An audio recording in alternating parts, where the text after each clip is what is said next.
Well, hello, Miss Sweet second grade class and others that might be tuning in. My name is Miss Cross, and I wanted to share with you part of the monarch's journey. And I'm recording this in the fall because actually that's a really good time to witness the whole process. The butterflies came north, and all summer were laying eggs and starting their life cycle over and over again. And this is pretty much the final life cycle that's going to happen right now. And the butterflies that are born in the coming weeks will be going to Mexico. So today I just wanted to share with you just a few pictures, and I wanted to show you an egg and a newborn that we're going to follow throughout its growth journey.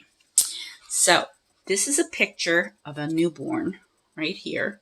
I don't have a picture of an egg in here, but very tiny. It eats the milkweed leaf. All right, and I know Miss Sweet will talk to you about that. Then it keeps eating and eating, and it grows until it gets bigger. Here's one that's smaller, but here's a really big one. Okay. Then they make their chrysalis. And the chrysalis, which I have one here to show you, is initially green. So this is a chrysalis that was just formed the other day. And inside, the caterpillar sheds its skin, and underneath its skin is this skin, believe it or not, the green skin. It's not really green, it just looks green. There's a lot of green fluid in there. So that butterfly is forming. And right before it ecloses, which means it comes out as a butterfly, this is what it'll look like. And then it comes out, and this is a monarch butterfly that was just born. See how big the abdomen is?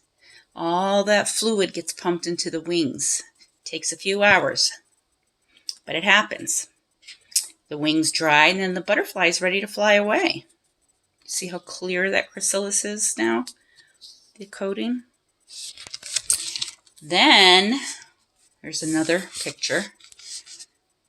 This is a picture of when they're drying their wings. See how big the wings are now? This is another picture to compare how big the abdomen is and how small the wings are. And then you can see how big the wings get.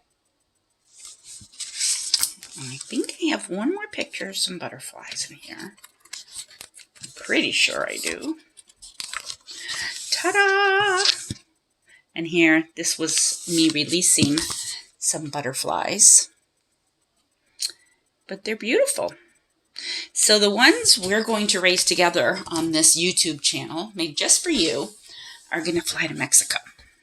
So I'm going to show you an egg. All right. I'm going to pull it up close. Right there is a tiny monarch egg.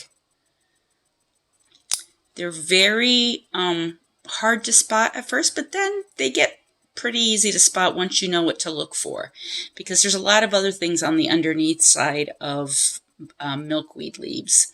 There's a lot of other type of insects lay their eggs and stuff, but the monarch one's very distinct. It's very round and white, and then as it gets ready to hatch, you'll see a little dark spot on the top of it. And I'll show you some pictures. I'll send some pictures to see what that looks like. So that is an egg. So we're going to follow that little guy, and we're going to follow this one that just hatched, I believe, today. Let me find him.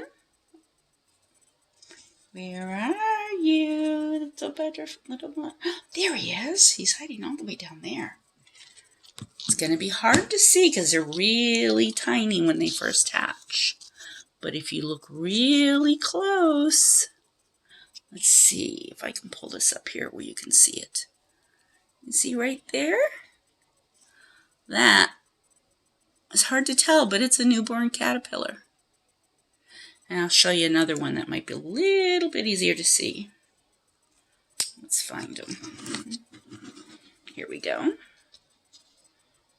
This little guy. They hide so well. Oh, I always get surprised when I find another one and another one and another one. Oh, here he is. He's kind of mad because I'm flipping him around. But you can see right here is a newborn. This is where he hatched from. And he eats the egg that he's in, and then he eats the milkweed. So this little guy here, we're going to follow his progress. All right, you can see him moving around right now. It's like, what's going on? So as I was looking for the newborn here, I spotted something else. Sometimes they hide so well, and I lifted up the sleeve and I'm like, oh, there's a bigger one. I did not know this one was here. Sometimes they surprise you. So I have a lot of eggs and newborns. So we're going to follow them on their journey as they get ready to become butterflies. And they will go to Mexico. And we'll talk a little bit more about that next time. Before I finish, I wanted to tell you why I do this with the monarchs. I do it mostly so I can educate other people. I'm not going to save the monarchs by myself, but the more people that know to keep their habitat intact, which is the milkweed, and don't use pesticides and stuff on flowers because the butterflies drink the nectar of the flowers. So I do this to help educate people and make them aware of the monarch's journey. And every year I collect eggs. Sometimes I find caterpillars, but I collect eggs. And another thing is only 5%. That's 5 out of every 100. Sometimes less than that some years actually survive to be a butterfly. Because when they're eggs and they're newborn caterpillars, they make great snacks for ants and wasps and spiders especially. So spiders and stuff that crawl on the plants, they find a newborn caterpillar, that's good pickings for them. So they really have a hard time making it to adulthood. That's Mother Nature. So that's why the butterfly lays so many eggs. So I'm just trying to help Mother Nature just a little bit because we've kind of destroyed a lot of the milkweed and a lot of their habitat and flowers and stuff. So it's kind of my way to give back. So I hope you will enjoy this journey with me and with your class and with Miss Wheat and anyone else who wants to watch these videos, and will witness our egg hatch and our caterpillars grow into adult butterflies. And then they will journey to Mexico. We'll talk about that another time. So you guys have a wonderful, safe day, and welcome back to school.